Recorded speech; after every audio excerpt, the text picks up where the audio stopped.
So it's been raining for like a week, and it was clear yesterday, but it was super windy and cold.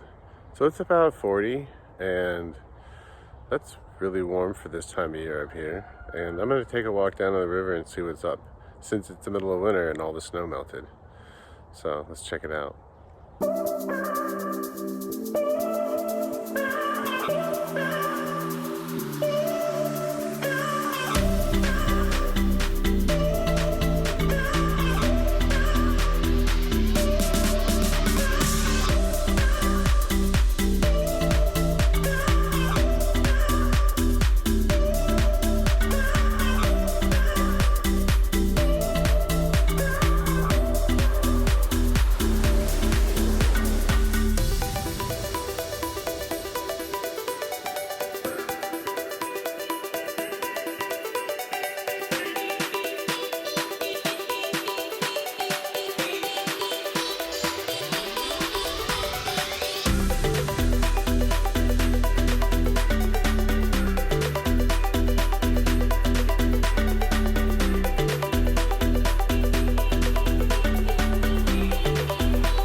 This is pretty sweet.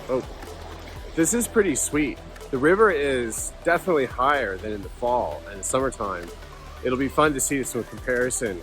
It's also really cool to see it without the leaves. As I was saying, we got that atmospheric river last week and it melted all the snow, and now it's like 40 degrees in January. So I couldn't help but come out here and check out the river.